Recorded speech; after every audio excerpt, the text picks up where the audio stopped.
Before you buy a Tesla Model S Plaid or a Model Y or Model 3 or Model X or Cybertruck, whatever, can you drive it in the winter? Can you drive it in the winter? It's probably a question you ask for any vehicle you buy. Question I get a lot, it's a gray area. It's more than just black or white. It's not, can you drive a Tesla? You can or you can't. Obviously, you probably can, right? Or are there more intricate details to that? Also, there's a link, $2,500 off your Model 3 or $500 off Model Y down there.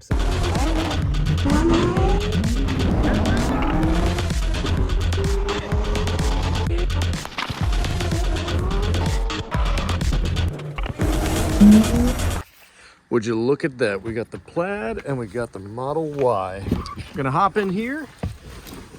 We got a little video we're gonna talk about today, guys. Now, I've got a little POV set up right here. Let me know if you guys are interested. We got the AP right there. You know what time it is. I gotta say, when it hits, it hits. That wrap with the orange it's impeccable. But we got a nice little sunset going on. We're here with the Model S Plaid. I'm gonna get into a little information for some of you because I think we're gonna do another POV style video. Let me get buckled up here. It seems like you guys enjoyed that, right? So if I give you a POV, please give me some feedback. Well, it's not if I give you a POV. We got the Royal Oak on there, the Chrono stainless. It is a matter of, do you like the POV, I should say. It's not that the POV is maybe going to be here or not. You're already in it. Am I right? So that's one thing that I am curious whether or not you like. With that said, the first order of business is going to be, I don't know why I get this question all the time, but I see it enough that I think you guys deserve a video on it. Can you drive a Tesla in the winter? I'm going to answer this differently than I have in the past, so just bear with me here, right? It's not talking about can you charge, can you drive in freezing below cold temperatures. This is just a matter of, do you need to store the car? Is it that kind of vehicle? And look, I'll start by saying this. If you want to do that, more power to you. I totally think it's a great idea if you want to preserve your investment. Because some of the things, as much as I take care of my car and take care of the Plaid, take care of the other vehicles, as much as I tend to do that, it's still going to get beaten up. We've almost got 40,000 miles on it, boys and girls, right? Lads and lasses. We got almost 40K on this in 3 years. This is a daily, but it's not my only car. You know, it's the daily for the daily for the daily for the daily for the day. You get what I'm saying, right? So it's just one of those vehicles that goes into the rotation like a shoe or a wallet or a watch. I don't really do any of that anymore because I'm not 12, but still, cars, you kind of end up doing that, right? So it's a moot point. But on the same note, can you do it? Can you do this? Can you not? You know, whatever. I'll start by saying this. You have the Model Y Performance that maybe you just saw if I included it in the last video, and then you have the Tesla Model S Plaid.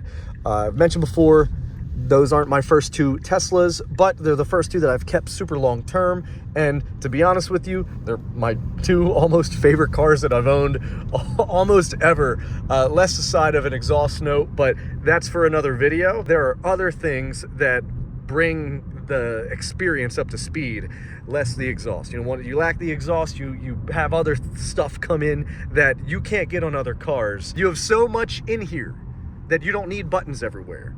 You have magnets, right? Like I'm not gonna get into a whole review video, but I just wanted to point that out. And that's something that you should totally consider if you're a prospective buyer, which, by the way, before I forget, $2,500 off Model 3s in the referral link down below. I get $500. So what I like to do, you guys got to follow for live updates on Instagram, TrackSlayers, at TrackSlayers. We'll give away stuff once we get the referrals. We blasted out referrals last year. It's a new year, so now we have new referrals. I think I can only get so many per year, and then I'm just done for. But I don't need the stuff. Like I'm wearing a Tesla shirt right now. I don't need any more stuff. This is like a gym shirt, right? So that's for you guys. That's my way of giving back to you guys for watching the videos and watching the channels. And it is a reward for those that tend to watch the channel a little bit more frequently.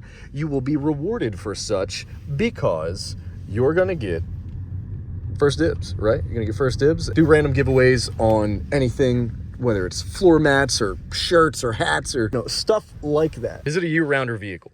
There are a few things I want to get out of the way before saying yes or no, because it's not yes or no. The world doesn't work in black or whites. My house setup, the way everything's set up, is probably unlike yours. Yours is probably unlike mine. And it depends if you are someone that goes to multiple areas or lives in multiple areas or works and travels for work or whatever, it's going to change your answer to that, no? So if you follow what I'm saying here, if you are someone that's qualifiably a resident at a home or you live in an apartment building, I would say don't even buy the car if you don't own a home, or if you're at your parents' house. I wouldn't be buying 30, 40, 50, 60, $90,000 cars if you live at your parents' house. That's up to you if you want to do that. But I'm only saying that because you should be investing that money into something. Now, if you're going to buy a car to start a YouTube channel, terrible idea. Wouldn't recommend it. Like, if that's the sole reason why you're buying the car, and if your income kind of depends on it. That said, you might have, prove me wrong, right? You know what I mean? I'm just saying it's unlikely. 99% of people that I give that advice to say do that, you're gonna freaking fail, and it's gonna suck, and you're gonna hate me. Why did you recommend I do that, Matt? Right? So that's the first thing I had to get out of the way. The second thing is charging, supercharging. And it kind of ties into that first part of having a house. The reason why I say that is supercharging ties directly into if you have the house, right? If you have your house and you can set up the charging, great. But if you got to rely on supercharging, not only are you destroying the vehicle, you're going to have more likelihood for battery degradation and ultimately the battery having an issue, perhaps. That's anecdotal from me, right? In my opinion, I think you're better off slow charging. I don't even charge the full 40, 50 volts or amps. I think I'm like 240 volts with 20 to 25 amps. I just dial it down because it's less harsh on your system. Your electrical system should be able to handle it regardless, but I just like to tone it down for that. That's all. If you're going to be in and out of the car a lot in the winter, I would recommend, don't mind the Sanooks, I'd recommend some floor mats. I'm actually running to Walmart over here to get some materials, right? Maybe some ramen, some... There we go. Oh yeah.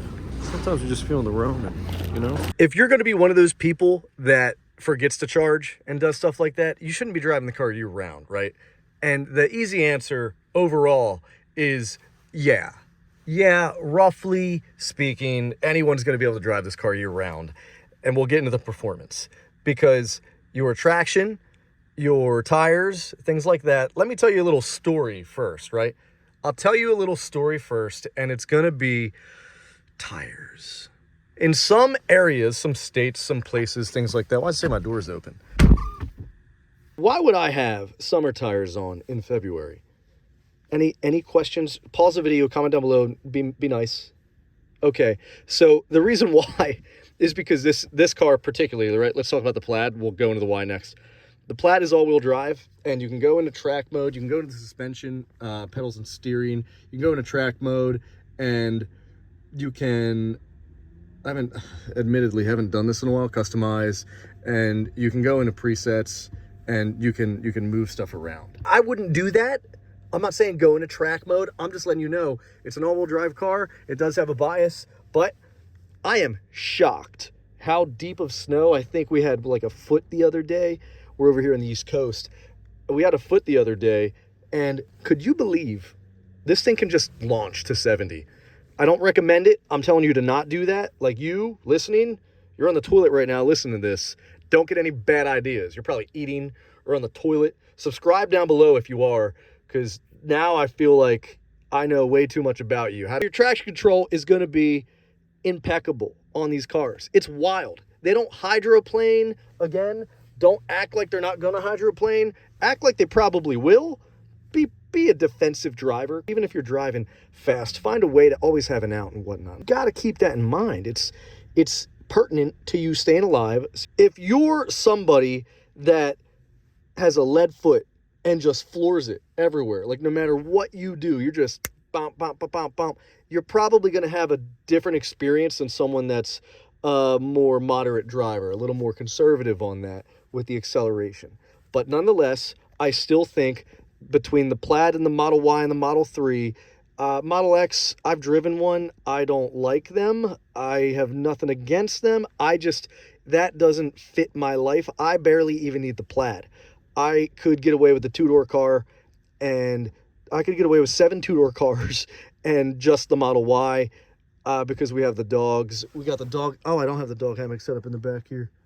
Sneaky. When did I get rid of that? The Model Y, that's a great way to segue onto that. The Model Y has incredible traction control. It's a little bit higher center of gravity than this is. This is lower, this is lowered, and the wheels are wider. So you just have more meat on the ground, so it's just got better grip.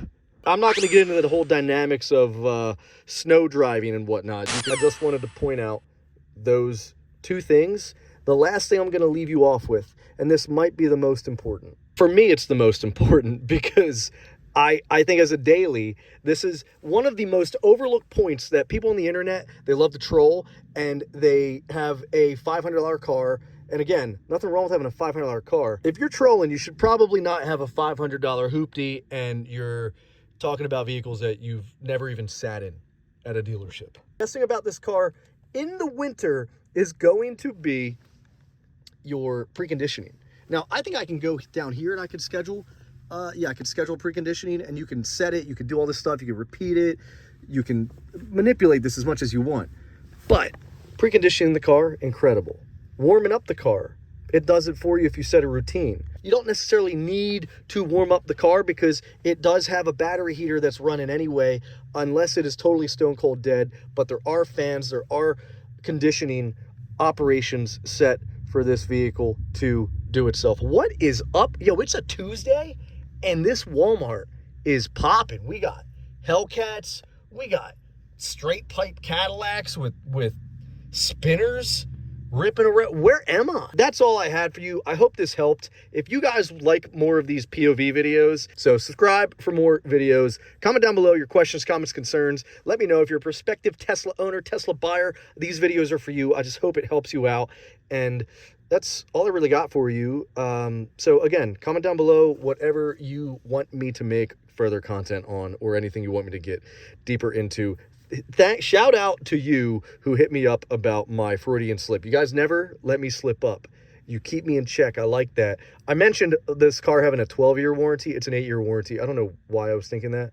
I think because I was going to say the battery's fine for 12, 15 years. 8-year warranty, 4-year bumper to bumper, 50,000 mile, 8-year, 120,000 mile. Maybe that's where I got the 12 from for that.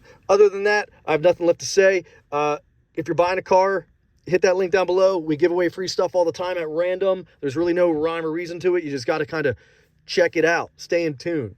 Look at the posts. Have a good one, and let me know what I could do better if that's your kind of thing to criticize me. Don't just tell me I suck. Tell me why I suck. I want to know why I suck, because I know I suck. I just don't know why.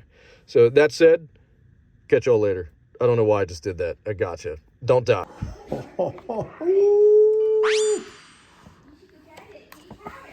Ramen sauce.